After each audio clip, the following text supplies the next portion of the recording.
we need to be out there 7 days a week, and the media and that television set and 5 days of K through 12 for 12 years.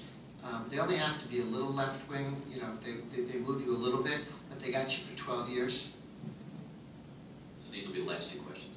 The general tone here is there's kind of a flow of legislation, and if you've got both houses in the presidency, you get what you want, and if you don't, you don't. What about all the negative things? According to the Constitution, if somebody's got one house in the Congress, nothing moves, if they want it to be. But there seems to be a bias in what you're talking about, like, well, we can't use that.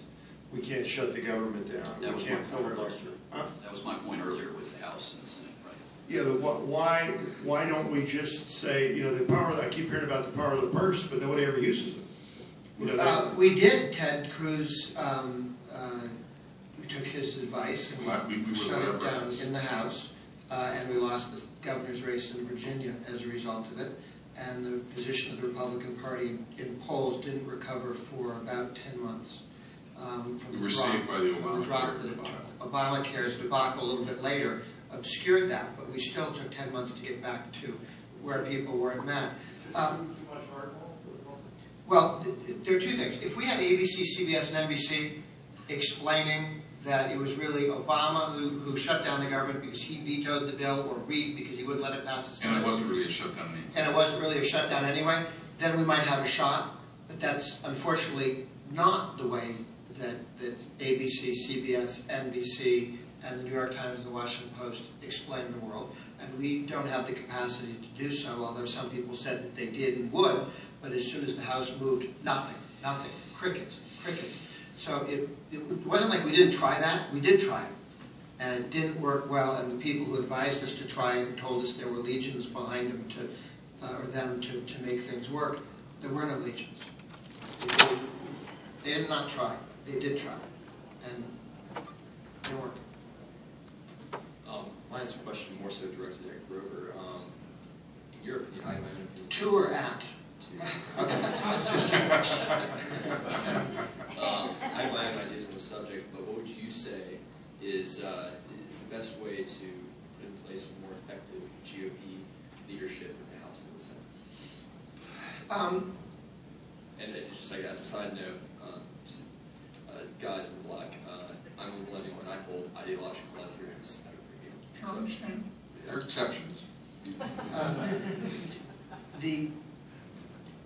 Well, I think what's interesting is when I was in high school and college, libertarians, well, basically gay Republicans, but we didn't, it wasn't part of the... Grover, you'll say anything at any time. It's often there's a truth to it. You do know these are all recorded. It was myself excluded. It wasn't a tendency within the modern Republican Party. It now is. I mean, more people say I'm a libertarian. And they can explain what it means. Well, and more people know exactly what it means too. It's not a smaller libertarian as opposed to party libertarian. So, first of all, I think we're doing so much better in terms of having a modern Republican Party. Well, Reagan said libertarianism is the heart and soul of the modern Republican Party. Ronald Reagan. Okay, so he was there a little bit ahead of us than others in catching up. How do we do better? I would argue that the NRA, by getting laws changed in 41 states to have concealed carry permits, and having 12 million Americans, 12.2 million Americans, who now have concealed carry permits. And today, or yesterday, today it was announced that Maine became the 7th state to become constitutional carry. So in Maine, you just have to be a citizen of the state, you can carry concealed. You don't need a permit. You may want a permit if you drive through New Hampshire, Vermont, but in Maine, you don't need one. But it's fine, it's still a good idea to get the permit. When you do that, you change the culture, because carrying a gun in your purse or your wallet in the car is a lifestyle issue, and it changes who you are, it changes the nature of who you are. Politicians know that, and they know numbers. 2 million people homeschool, okay? 10 million people have homeschooled at some point in their my life. Politicians know these numbers. They get it. You'd watch a political thing. The homeschool guy walks into the room, and Karl Rove is right over talking to him, not the state legislator, right over the homeschooler, because that's political power. And when you create legions of people who are committed to liberty in a particular issue, you move, everyone wants to play with them. The Second Amendment support politically is way beyond what it was in the House and Senate in the 90s. In the 90s, there must have been 30, 40 Republicans who voted for gun control. That would never happen again. And so it's just the success of the right to work movement in Michigan and Indiana. Now 24, 25 states have passed right to work laws. And those successes, which create realities on the ground, the politician, if you're a Republican congressman or a Democratic congressman in a right to work state, the tug on you to understand the importance of right to work is the gravity, the force of gravity is much greater than it was simply by arguing with somebody until that happened. So changing the realities on the ground at the local level, at the state level, if you want guys in Washington to think about rethinking drug prohibition, change the law in your state. And you can see that happen in Colorado and other places. Messages are sent to national Well, officials. speaking of messages, let's look at Wisconsin briefly. This will simplify and clarify matters. We can always argue what's a good compromise or a bad compromise, but let me tell you, the best way to figure out where to strike and to attack and put your resources is to figure out what the other side thinks is most important, what their soft underbelly is. And we learned that in Wisconsin.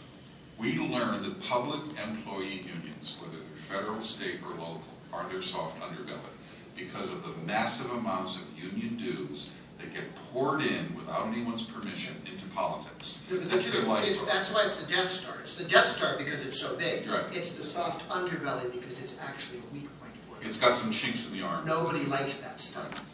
So by changing, I mean, I don't have to go through what happened in Wisconsin, but it changed the entire political climate. I think the state is not going to go back to the left for many, many years. They don't have the money to. They don't have the money. The teachers union sold its building. I have to tell you, they brought 300,000 people from all over the country to Madison, Wisconsin. I saw it. I was there. I was there. The hotels were sold out. They only guys from did, other they did states. that because they knew this was Armageddon, and they had to win, and they put everything into it, and they lost. The message from that is, yes, we celebrate the victory, but do it again, and do it again, and do it again. Now, in California, it may take a while, but you will.